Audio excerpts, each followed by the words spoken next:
ratificada por já. Muito obrigado, Sr. Engenheiro. Dou agora a palavra ao Sr. Dr. Adérito Pinto, também para uma intervenção. Faz favor. Obrigado.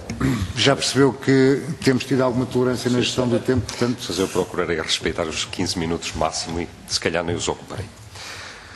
Até porque, depois destas brilhantes intervenções, portanto, não poderia certamente acrescentar muito mais. Em todo caso, a ideia que gostaria de trazer aqui, e também vou responder assim transversalmente, sendo certo que a pergunta que me interessa responder mais é efetivamente a Sra. Deputada Helena Pinto, sobre o ponto de vista constitucional, o que é que me parece.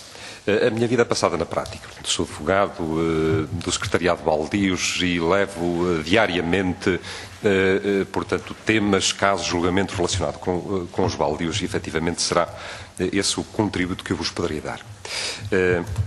Começarei, talvez, um bocado do ponto de vista mais teórico ou constitucional, se quisermos.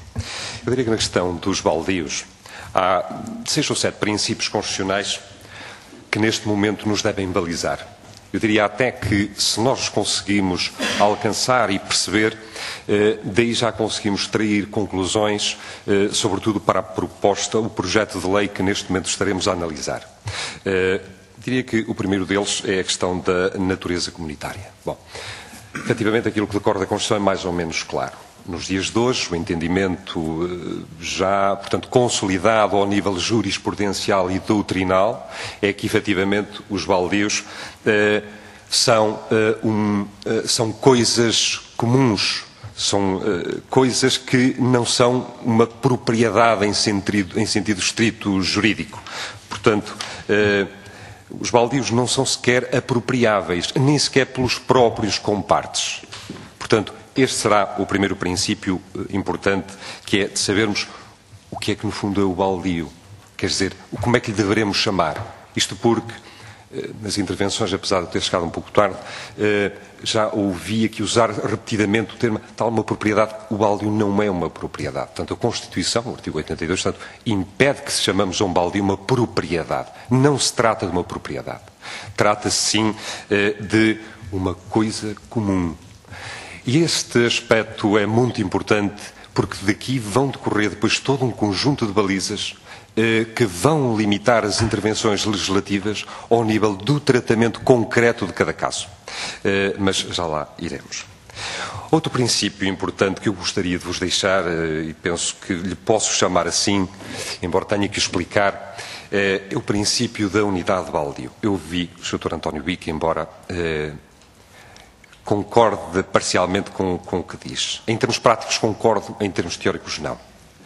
Quando falo do princípio da unidade de baldio, quero dizer o seguinte. A Constituição, a lei, o entendimento prático do dia-a-dia, quando falamos, temos que saber o que é um baldio. O que é o baldio, por exemplo, de Negrões, em Montalegre? O que é o baldio de Morgade, em Montalegre? O que é o baldio, sei lá, de Vila Real? Pois bem, o entendimento constitucional possível e ratificado pela jurisprudência é que um baldio há que atender à unidade. Vocês, claro, irão dizer, bem, mas isso há um problema. É que a ser assim, então, teremos que falar sempre na possibilidade de haver atomização de baldios. Ao nível até de termos que dizer que cada aldeia corresponderá a um baldio. Pois bem, eu parece-me que efetivamente este é o único entendimento possível que decorre da Constituição. E não me parece que legalmente, independentemente de o aceitar e me parecer correto em termos práticos, a verdade é que em termos legais, digamos, uma lei ordinária obrigar à agregação de várias unidades baldias, parece-me que é violador do princípio constitucional de se considerar o baldio enquanto tal, quando falamos de um baldio, que é para sabermos de que baldio estamos a falar. Passando para uma coisa prática, que penso que dá a ideia correta do que eu quero dizer. Há um baldio na zona de Viana do Castelo, prefiro não citar nomes, porque são casos que ainda estão em questão no tribunal e, portanto, não poderei falar muito concretamente sobre este caso, mas é um baldio que envolve um litígio entre duas aldeias da mesma freguesia. Bom, por aquilo que se conhece, e todos nós teremos essa noção, são aldeias que são da mesma freguesia, a verdade é que não tem nada a ver uma com a outra. São culturas diferentes, histórias diferentes, maneira de ver as coisas diferentes e, portanto, até com rivalidades históricas, geracionais, que impedem que, efetivamente, ali possamos dizer com propriedade que naquela freguesia há uma unidade de baldio, porque não há. Porque as pessoas, no passado, passavam tempo a hostar umas às outras, hoje é mais chique tratarem-se mal e ficar por aí, até porque depois no tribunal tem que se pagar. Mas esta é a realidade. Portanto, é preciso ter algum cuidado quando falamos em atomização, que é negativa, porque dar-lhe escala é positivo, mas vale por dizer que qualquer medida que leve ao ganho de escala vai ter que passar obrigatoriamente pelo consentimento da comunidade local de cada baldio. Creio que me fiz explicar relativamente a este princípio que eu chamei de unidade de baldio. Outro princípio constitucional importante é o princípio da indivisibilidade. O princípio da indivisibilidade quererá dizer mais ou menos que o baldio não se pode compartimentar.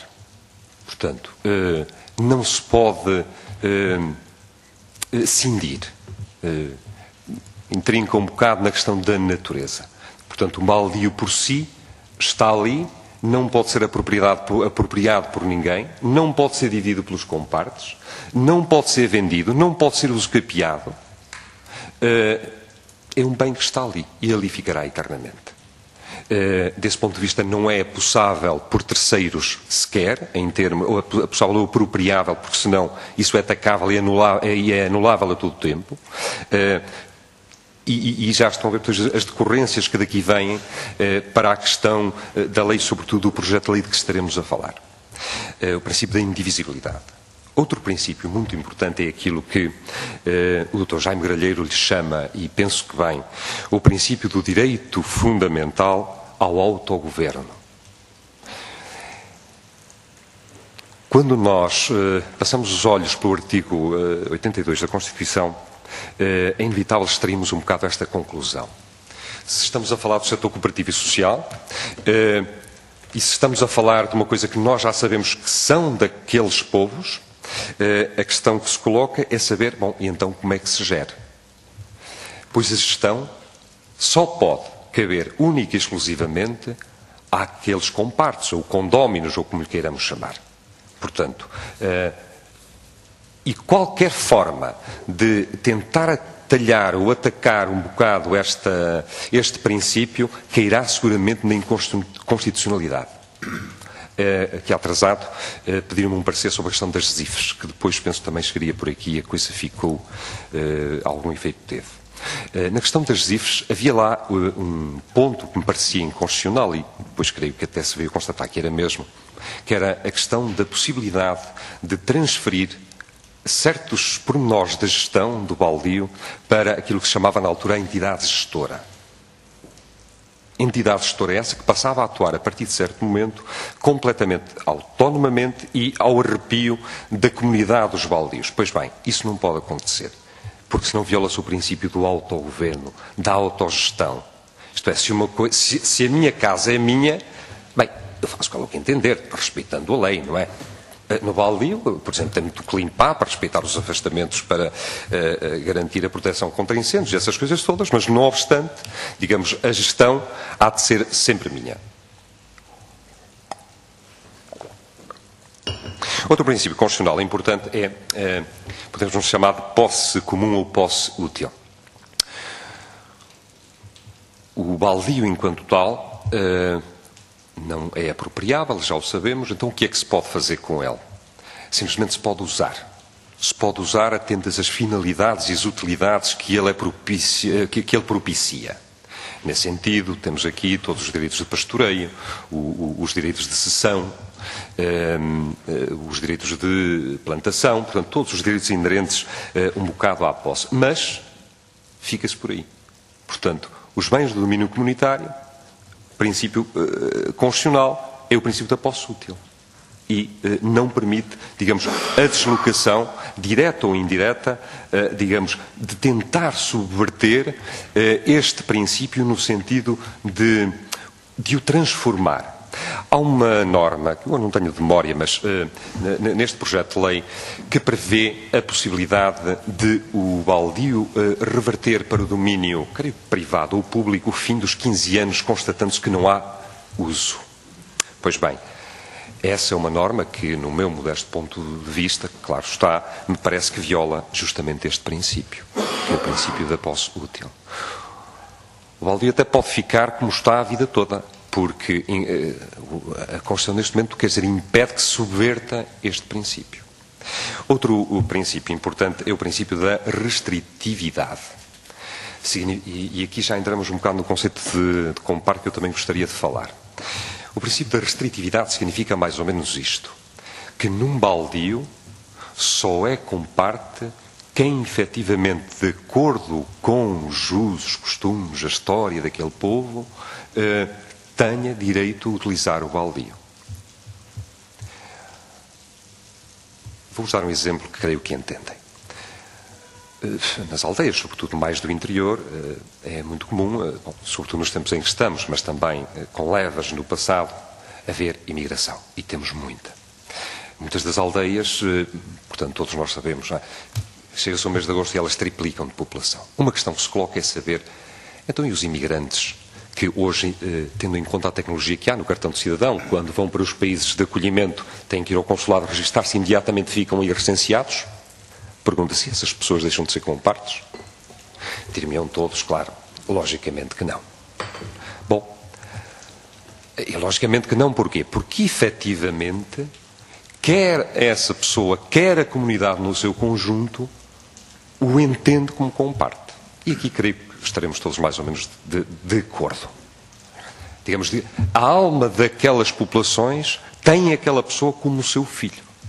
E isto entendo sobretudo quando falamos em imigrantes.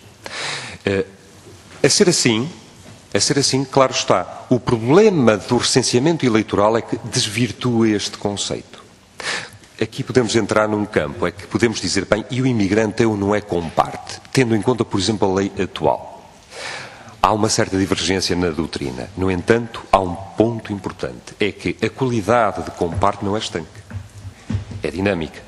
Portanto, a qualidade de comparte ganha-se, mas também se perde. Em bom rigor jurídico, até poderíamos chegar a este ponto de dizer que um imigrante, enquanto reside fora, deixa de ser comparte, mas quando vem cá, por exemplo, nas férias do mês de agosto, passa a ser. Porquê? Porque, e eu uso esta expressão porque me parece adequada, porque na alma do povo, aquela pessoa pode ir ao mato colher lenha. E creio que aqui também não haverá desentendimentos. Portanto, o problema do recenseamento eleitoral passa por aqui.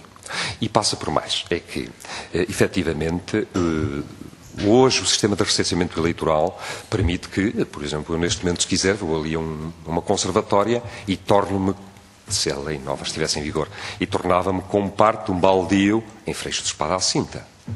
Nunca lá fui. Ou em Silves, estive lá uma vez na minha vida. Portanto, o problema está aqui. É que o recenseamento eleitoral não é efetivamente um critério que permita responder àquilo que é a vivência local. E isto prende-se, como já disse, ao princípio da restritividade, que impede que não compartes tenham qualquer tipo de intervenção, ou o direito a voto, ou o direito a usar e fruir aquele baldio. Depois, e avançando um bocadinho, há aquilo que se pode chamar do princípio de autogestão conjunta. Uma coisa é autogestão, outra coisa é autogestão conjunta, que é diferente do autogoverno. A autogestão conjunta significa isto. Significa que, de acordo com todo o passado histórico vertido hoje na Constituição, claro, devidamente interpretada, a autogestão de um baldio é feita, por princípio, pela comunidade. Pela comunidade. No seu conjunto. Posso-vos dizer que há, digamos, ajuntamentos do povo. Porque assim, os jornais dizem, os ajuntamentos do povo, o COUDOS, praticamente todos os fins de semana. Tenho estado em vários, um bocado pelo país todo. Antigamente as pessoas juntavam-se no adro da igreja, ou no meio da rua. Hoje as coisas já são mais modernas, porque os baldios já foram construindo sedes e então já há umas certas condições. Posso-vos dizer, no próximo domingo estarei numa aldeia que se chama Ponteira, onde vai haver um ato eleitoral e, portanto, tiram para estar presente e que vai ser no meio da rua, porque eles não têm sede. Mas, bom, aí está este princípio a funcionar, o princípio da autogestão conjunta. Significa que, por princípio base, o baldio é gerido, é decidido pela comunidade no seu todo.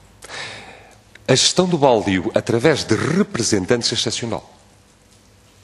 É excepcional. Significa que a existência, por exemplo, de um conselho diretivo é excepcional ao princípio geral de que a gestão é conjunta. Eu digo isto porque me recordo de ver uma norma no projeto de lei que diz que a administração do baldio é feita através de órgãos de gestão. É mais ou menos assim. Mas sendo certo que a lei atual diz, e parece-me adequada o que está atualmente, que é feita através dos próprios, exceto se eles elegerem alguém para o representar. Pois assim respeita-se o princípio. Da forma que está formulada a proposta diz a gestão dos baldios digamos, por direito próprio, mas obrigatoriamente através de representantes. Pois aí não está correto. Porquê? Porque há este tal princípio da autogestão conjunta onde se diz que a base a gestão é pelos próprios.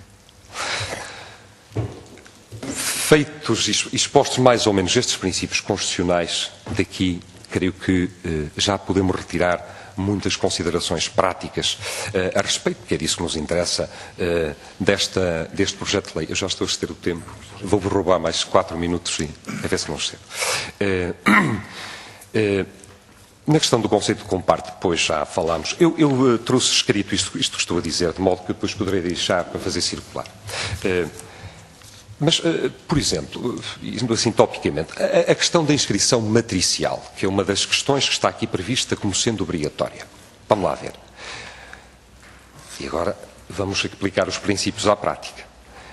O baldio não é uma propriedade. Se não é uma propriedade, não pode estar na matriz cadastral, porque na matriz cadastral são prédios. Diz-se noutro ponto, o baldio está isento de IMI. O código do IMI aplica-se a prédios. O baldio não é um prédio. Logo, não precisa de lá estar isso porque, digamos, decorre dos princípios até constitucionais que o baldio nunca estaria sujeito a IMI. Portanto, creio que a partir daqui já todos nós estaremos nas nossas cabeças a fazer um bocado a aplicação das coisas, porque depois torna-se mais simples. E de modo que eu decidi trazer a minha intervenção mais ou menos assim, definindo os princípios constitucionais, se torna muito fácil depois na prática sabermos onde podemos ir e onde não podemos ir. Bem, estarão a dizer, como disseram, creio que a bancada proponente estará deste lado, que estaria a dizer só coisas negativas. Não. Há aqui um aspecto que me parece muito positivo e o que eu queria ressaltar, e que também já tenho defendido isto há muito tempo, é que o alargamento do mandato dos órgãos é positivo.